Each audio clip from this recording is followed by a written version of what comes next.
मीनू चिड़िया की शादी हो जाती है और मीनू चिड़िया अपने ससुराल चली जाती है और वहाँ वह हंसी खुशी रहने लगती है।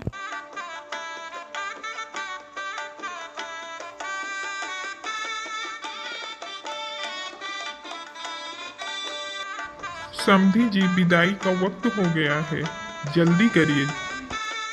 जरूर समधी जी, अगर मुझसे कोई भूल हो गई हो तो मुझे क्षमा करना, और मेरी बेटी से कभी कोई गलती हो जाए तुझे अपना समझकर माफ कर देना। अभी नादान है, धीरे धीरे सब सीख जाएगी। आप बिल्कुल चिंता ना करें समधी जी, मीनू भी अब हमारी बेटी है, वो हमारी जिम्मेदारी है। मीनू की विदाई हो जाती है और वह विदा होकर अपने ससुराल आ जाती है।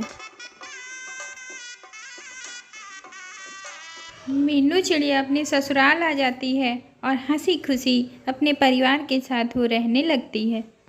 सुबह जल्दी उठना, घर की साफ सफाई करना, पूजा करना, फिर किचन में जाकर सबके लिए नाश्ता बनाना, सब काम बहुत ही अच्छे से करती थी।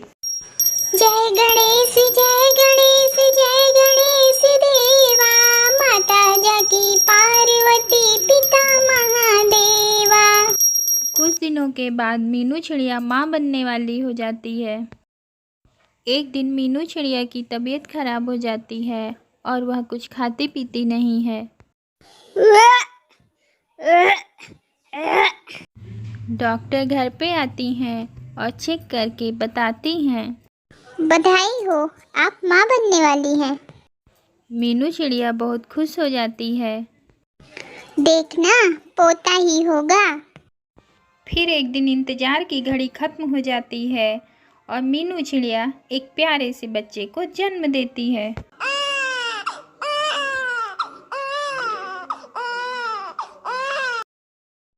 लड़की हुई है। मीनू के घर वाले कुछ नहीं बोलते, पर मन ही मन उनको लड़की होने का कष्ट होता है। मीनू को एक कमरे में रख दिया जाता है। वह अपनी छोटी बेटी के साथ उसी कमरे में रहती है। लड़की हुई है, क्या खुशी मनाऊं? कोई उसके कमरे में नहीं आता था। मीनू की सास तो मीनू को जैसे दुश्मन की नज़र से देखती थी। उसको बात बात पे सुनाया करती थी, हमारे तो 8-8 बच्चे थे, सबको संभालती थी, लोगों से एक ही बच्चा नहीं संभलता। मीनू की हर छोटी छोटी बात को पकड़ लेती और उसी पे बवाल मचाकर पूरे घर को जहन्नुम बना देती थी। मीनू को खाना भी नहीं देती थी। हमारे यहाँ अगर बहू के लड़की होती है तो उसको खाना वाना नहीं दिया जाता। इतना कहकर मीनू की सास वहाँ से चली जाती हैं। फिर मीनू का पति आता है। उठो, लो दूध पी लो थोड़ा, ये बादाम कुछ खा लो, और मैं तुम्हारे लिए फल काट देता हूँ, फल खा लो। आप मेरा कितना ध्यान देते हैं। अरे नहीं नहीं, जब तुम ठीक थी तब तुम सबका ध्यान देती थी, अब तुम्हें उसकी जरूरत है तो मैं तुम्हारा ध्यान रखता हूँ। मीनू का पति मीनू का बहुत ध्यान देता था। मीनू बहुत कमज़ोर हो गई थी। मीनू का पति बाहर काम करता था। जब तक वह घर में था तब तक तो मीनू का ध्यान देता था। अब मुझे वापस जाना पड़ेगा, तुम अपना और बच्ची का ध्यान रखना, मैं जल्द ही वापस आ जाऊंगा। पर जब वो चला गया तो घर वालों ने मीनू का बहुत बुरा हाल कर दिया। मीनू अगर अपने मायके से फ़ोन पर बात करती तो उसकी ननद चुपके चुपके सुनती थी और जाकर मीनू के सास ससुर को सब बताती थी। माँ माँ, भाभी अपनी मम्मी से कह रही थी कि हमको यहाँ खाना नहीं मिलता। मीनू की सास ननद ने मीनू का जीना हराम कर रखा था। मीनू के ससुर एक दिन खाना खा रहे थे तो मीनू की लड़की रो रही थी। ये लड़की क्यों रो रही है? जब से हुई है मेरा 2 किलो वजन कम हो गया है। मीनू बेचारी डरी सहमी सी रहती थी। जल्दी से अपनी बेटी को चुप कराया। मीनू के ससुर भी उसको बात बात पे तंज कसा करते थे। 1.25 महीना की बिटिया हो गई है, कुछ सपरता ही नहीं है। मीनू के मायके में फ़ोन करके उसके ससुर उसकी बहुत शिकायत करते हैं। आपने अपनी लड़की को पढ़ाया तो बहुत है, पर उसको सहूर नहीं सिखाया। उसको खाना बनाना नहीं आता, खाने में नमक भर देती है, तेल भर देती है। बच्चा तो हो गया है, पर बच्चे को संभालना नहीं आता उसको। बस कमरे में लिए बच्चे को बैठी रहती है। 1.25 महीना हो गया है, कुछ काम धंधा नहीं करती है, बस उसी कमरे में न जाने क्या किया करती है। ठीक है समधी जी, आप नाराज मत होइए, मैं उसको समझाऊंगा, आप गुस्सा मत करिए। अपने घर में अपनी लड़कियों को कुछ नहीं कहते थे, पर मीनू के पीछे पड़े रहते थे। मीनू को तरह तरह के उपदेश दिया करते थे। देखो बच्चा, पैसा ही सब कुछ नहीं होता कि जब पैसे की जरूरत रहे तो मम्मी पापा, नहीं तो मम्मी पापा से कोई मतलब ही नहीं। सब कुछ देख के चलना चाहिए, सबसे व्यवहार बना के रखना चाहिए। जब कभी मीनू उनके सामने पड़ जाती थी तो वो गुस्सा के कहते थे, देख लो तो खोपड़ी खराब हो जाए।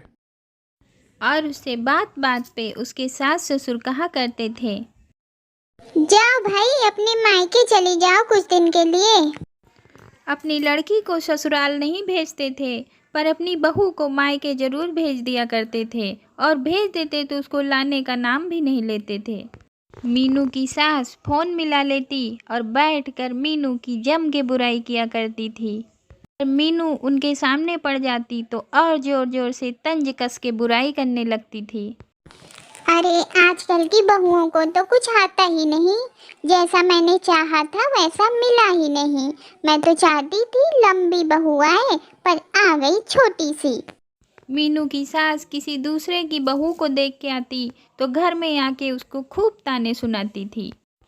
अपनी बेटी से बात करती और मीनू को तंज कसा करती। अरे जानती हो चिंकी, मीठी चाची की बहू खूब लंबी है, खूब सुंदर सी है, लंबी सी। हाँ माँ, मैंने देखा है, वो भाभी खूब सुंदर हैं, खूब अच्छी हैं, खूब सबसे बात करती हैं, अच्छी हैं वो। मीनू की ननद मीनू को चोरी भी लगाया करती थी। माँ, मेरे 1000 रुपए गायब हो गए हैं, पता नहीं कौन चुरा लिया है। अब तो इस घर में पैसे भी चोरी होने लगे हैं।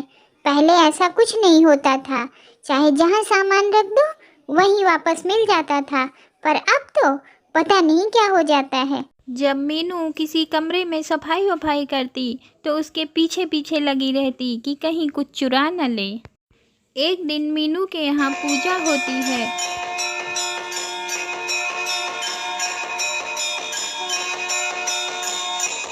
उसमें उसकी नंद का लॉकेट गायब हो जाता है। पता नहीं लॉकेट कहाँ चला गया, जरूर इसी मीनू ने रखा होगा। कहीं न कहीं वो अंदर जानती थी कि मीनू चोर नहीं है, मीनू बहुत ईमानदार है, फिर भी उसको तंग करने के लिए उस पर चोरी का इल्ज़ाम लगाया जाता था। मीनू मन ही मन रो लेती थी, पर किसी से कुछ नहीं कहती थी। घर में किसी का कुछ गायब होता था तो बस मीनू को ही लगा दिया जाता था।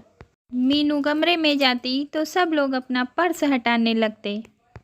मैं तो चोरी नहीं करती हूँ, फिर भी झूठ मूठ पे मेरे ऊपर ये इल्जाम क्यों आता है? भगवान, मैंने कौन से कर्म किए हैं जो मुझे बात बात में चोरी लगाई जाती है?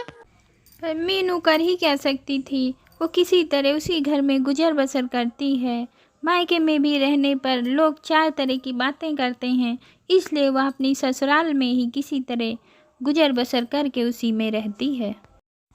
तो दोस्तों, अगर आपको हमारी कहानी पसंद है तो हमारे चैनल को सब्सक्राइब करें, वीडियो को लाइक एंड शेयर करें और हमें कमेंट अवश्य करें। और हाँ, कुछ लोग हैं जो चैनल में घुस के एंटरटेनमेंट तो फुल करते हैं पर सब्सक्राइब नहीं करते।